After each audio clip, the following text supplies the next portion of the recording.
Australia is known for its stunning landmarks and engineering feats, but not every project has been a success. G'day, I'm CSEP, and today we're taking a look at some of the country's most ambitious, expensive, and, let's be honest, slightly baffling construction projects. We're a nation that loves a big idea, a grand gesture. From the Snowy Mountain scheme to the Sydney Harbour Bridge, we've punched well above our weight, shaping our landscape to fuel economic growth and connect our vast continent. We love a go, we love a punt. But what happens when that ambition goes a little sideways? When the blueprints look brilliant on paper, but the reality is a bit of a fizzer? Sometimes, our grand visions end up as nothing more than very expensive, very public lessons in what not to do. These aren't just stories about concrete and steel. They're about big dreams meeting cold, hard reality checks, often funded by the taxpayers' hard-earned dollars. It's a classic tale of seemed like a good idea at the time. So join me as we journey through a gallery of grand misadventures. We'll explore projects that promised to revolutionize cities, transform agriculture, and solve crises, but instead became monuments to questionable judgment and spectacular overspending. From bizarre tourist attractions to transport systems that went nowhere, we're diving deep into the most pointless construction projects in Australian history. Grab your hard hat and a sense of humor. This is going to be an interesting ride. Let's start our tour on the sunny west coast in Perth, a city that decided what it really needed to welcome the new millennium was a giant, glass, space-age looking thing full of bells. This is the Swan Bell Tower. Now on paper it sounds almost poetic. It was built to house the historic bells of St. Martin in the Fields Church from London, a gift to Western Australia for its bicentenary. A symbol of history, a connection to the old world, all wrapped up in a futuristic design. What could possibly go wrong? Well, the price tag for a start. Originally pitched with a modest budget, the cost ballooned to a whopping $5.5 million. Suddenly, the public, who hadn't really been asked if they wanted a giant bell holder, started to ask some pretty reasonable questions. Questions like, couldn't that money be better spent on, say, hospitals or schools? It's a fair point. When people are waiting for essential services, a multi-million-dollar glockenspiel can feel a bit like a slap in the face. The government of the day, led by Premier Richard Court, pushed ahead, convinced it would be an iconic landmark. They argued it would be a massive tourist draw, a must-see for anyone visiting Perth. The design itself was certainly unique. Designed by architects Hames Charley, it looks a bit like a spaceship that's landed awkwardly on the banks of the Swan River, with giant white sails or wings reaching for the sky. It was bold, it was different, and it was deeply, deeply divisive. The controversy wasn't just about the money, it was about priorities. The project became a symbol of government vanity, a pet project that seemed disconnected from the everyday needs of West Australians. Protests were held, petitions were signed, and the bell tower became a political hot potato. The opposition party had a field day, branding it Court's Folly, a monument to misplaced extravagance. It was the kind of public debate that only a truly weird building can inspire. Despite the backlash, the tower was completed in 2000. And did the tourists flock in their millions? Well, not exactly. It certainly gets visitors, and the views from the top are lovely, but it never quite became the international icon its proponents dreamed of. It was meant to be Perth's Eiffel Tower, but it ended up being more like Perth's really tall, glassy bell thingy. It just sort of sits there, a bit awkwardly. Today, the bell tower is an accepted, if slightly strange, part of the Perth skyline. It's a popular spot for wedding photos, and yes, people do go to see the bells ring, but it's never shaken off that reputation as a tourist oddity rather than a vital landmark. It's a classic example of a build it and they will come philosophy that didn't quite account for the public asking, but why are we building it in the first place? The bells themselves are genuinely historic, some dating back to the 14th century. They chimed for Captain Cook's return and for the coronations of every British monarch since King George II. There's real history in there. The irony is that these ancient, significant bells are housed in a structure that many locals still see as a modern folly, a monument to a moment of very expensive overconfidence. So is it pointless? Maybe that's too harsh.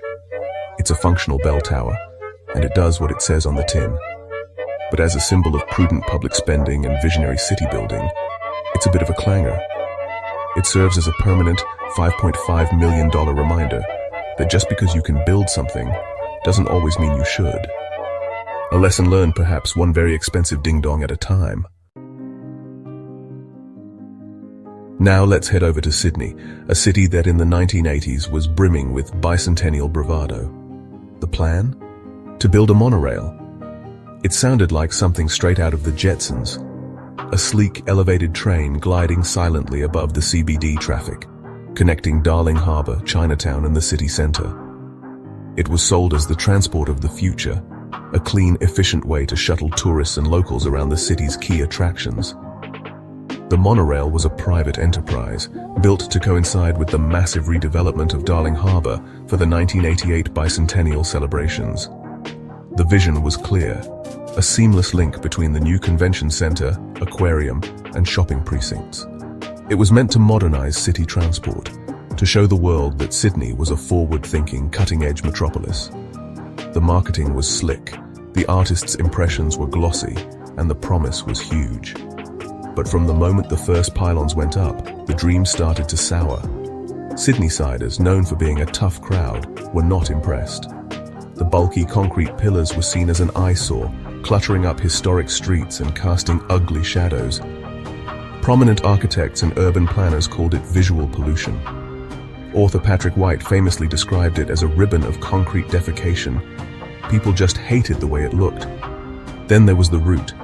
It was essentially a loop, just 3.6 kilometers long.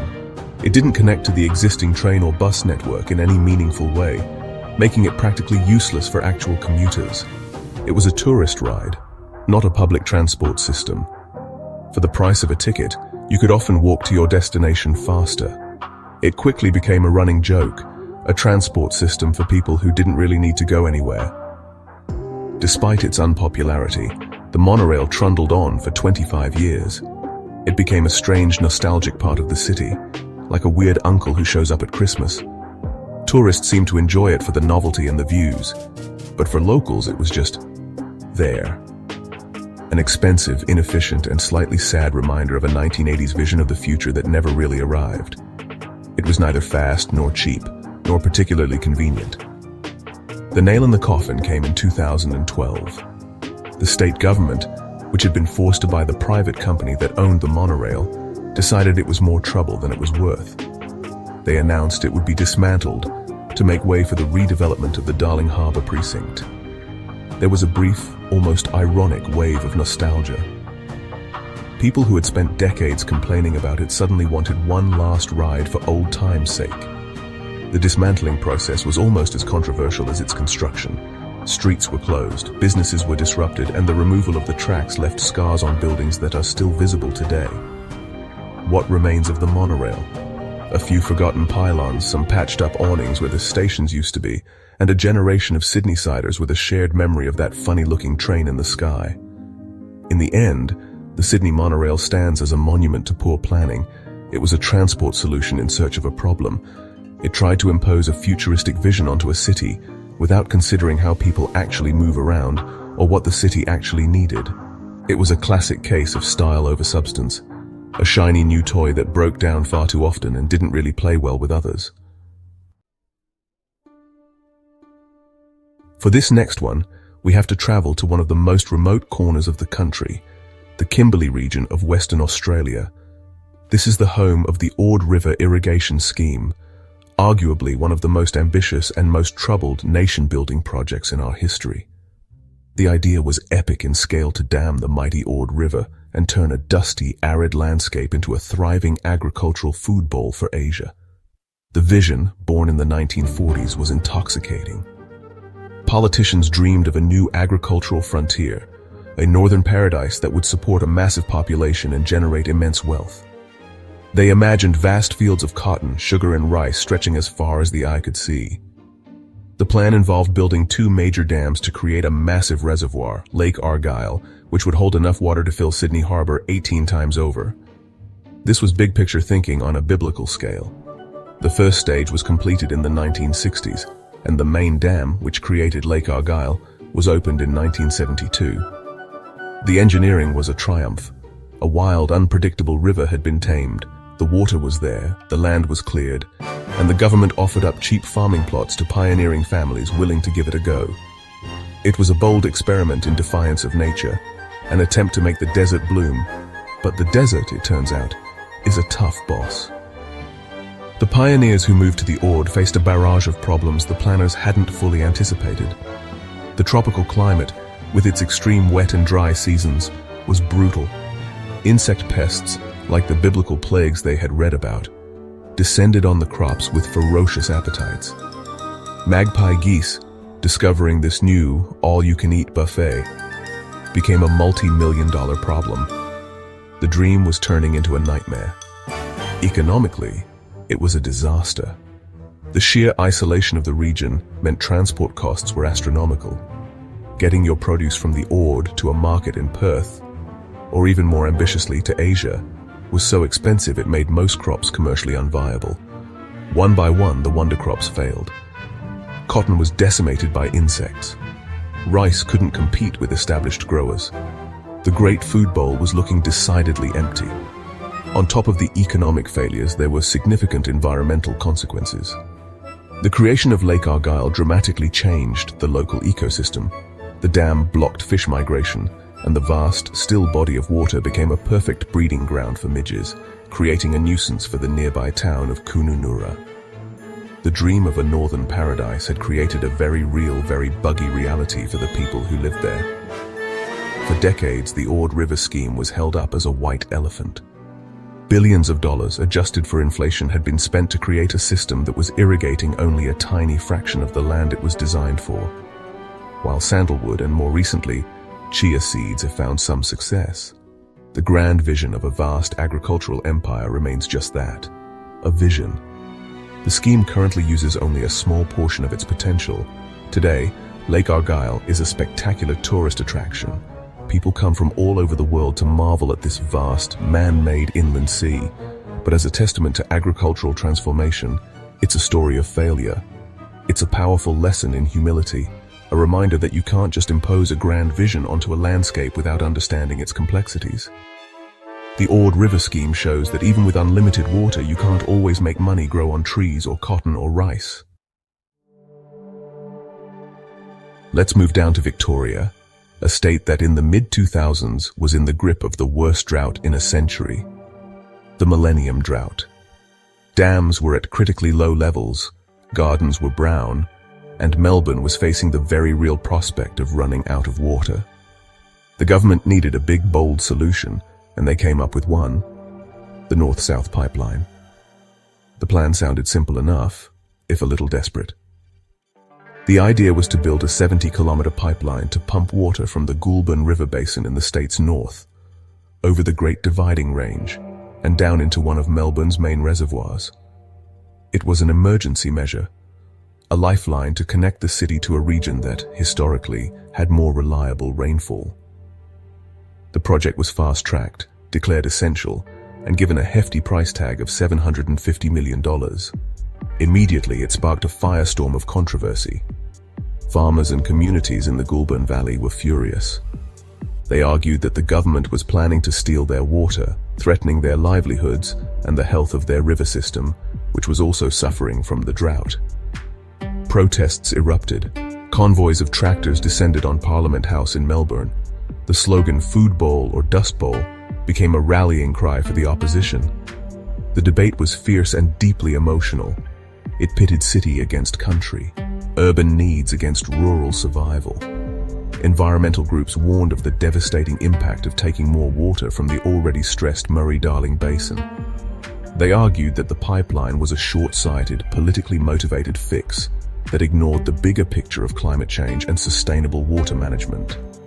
It was a classic robbing Peter to pay Paul scenario. Despite the widespread opposition, the Brumby Labour government pushed ahead, arguing they had no other choice. The pipeline was completed in 2010, a massive feat of engineering that tunneled through a mountain range.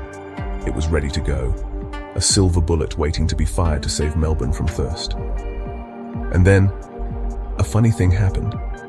it started to rain. And it didn't just rain, it poured.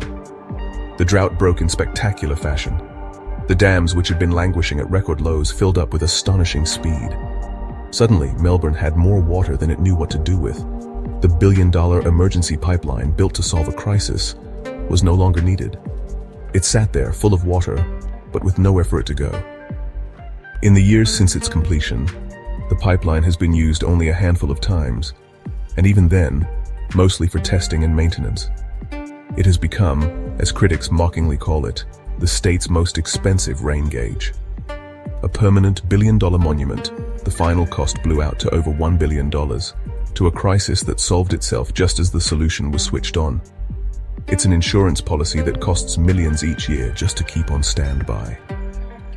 The North-South Pipeline is a fascinating case study in crisis management and political timing. Was it a prudent investment against future droughts, or a panicked, politically driven project that was obsolete before it was even commissioned? The answer probably depends on who you ask. For the government that built it, it was responsible planning. For the farmers who fought it, it was a colossal waste of money and a threat to their future. For the rest of us, it's a very, very expensive lesson in the unpredictability of the Australian climate. Our final destination is the sunny Gold Coast, a city famous for its beaches, theme parks, and traffic jams. For years, planners have wrestled with how to ease the chronic congestion on the Gold Coast Spit, a narrow peninsula that's home to SeaWorld, luxury hotels, and popular beaches. In the mid-2000s, the Beatty government came up with a truly mammoth idea, a tunnel. But this wasn't just any tunnel. This was a 3-kilometer, privately funded, multi-billion-dollar behemoth that would dive under the Gold Coast Broadwater. The plan was to connect the Spit directly to the main highway, bypassing the congested local roads. But wait, there's more. The tunnel was just one part of a much grander vision, a massive cruise ship terminal and resort development on the Spit itself. The project was sold as a game changer. It would solve the traffic woes, create thousands of jobs, and cement the Gold Coast's reputation as a global tourism hub. The government opened a tender process and a consortium was selected to build the tunnel and the terminal. Things were moving. The dream was big, the money was big, and the promises were even bigger. To get the ball rolling, the government spent millions of taxpayer dollars on preliminary studies, environmental impact statements, and geotechnical drilling. They needed to prove the project was viable before the private consortium would commit their billions. Consultants were hired, reports were written, and holes were drilled. Everything seemed to be on track for this transformative project. But a powerful community opposition group, Save Our Spit, had other ideas. They argued the development would destroy the Spit's public green space, ruin the area's relaxed character, and cause irreversible damage to the marine environment of the Broadwater.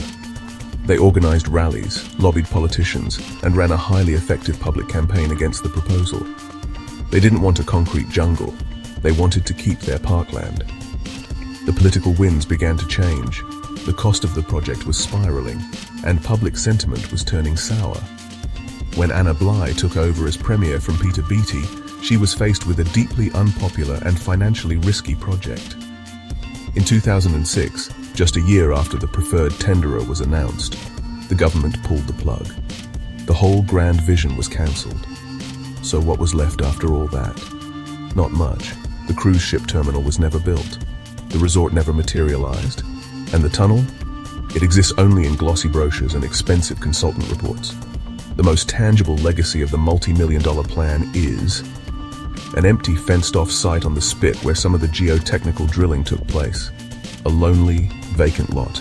Millions of dollars of public money were spent preparing for a project that never laid a single piece of foundation. It all just evaporated. The Gold Coast Spit Tunnel is the ultimate ghost project. It's a story of a grand vision colliding with fierce community opposition and political reality. It serves as a stark warning about the dangers of top-down planning and underestimating the power of a community that loves its public spaces. All that remains is a patch of dirt and a very expensive what-if. So there you have it. 5 grand projects, 5 cautionary tales. From Perth's peculiar bell tower to the Gold Coast's ghost tunnel, these stories reveal a fascinating pattern of ambition, overspending, and unintended consequences. The public reaction to these projects was often a mix of anger and bewilderment. Taxpayers watched as millions, sometimes billions of their dollars were sunk into ventures that seemed disconnected from reality, offering questionable benefits while essential services cried out for funding. The wasted funds are staggering, but perhaps the bigger cost is the erosion of public trust. The lessons are clear, even if they're often ignored. They speak to the need for genuine community consultation, rigorous independent cost-benefit analysis, and a healthy dose of skepticism towards projects that promise to be a silver bullet. Whether it was ignoring environmental warnings on the Ord River or misreading public sentiment in Sydney, these failures highlight the dangers of political vanity projects and the build it, and they will come fallacy. They show what happens when a big idea isn't backed up by a solid plan.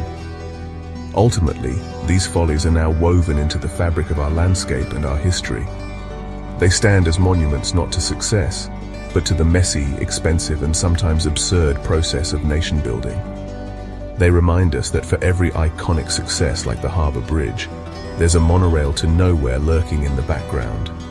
Which of these projects shocked you the most? Share your opinion in the comments below. Sometimes the road to progress is paved with good intentions and a few expensive missteps.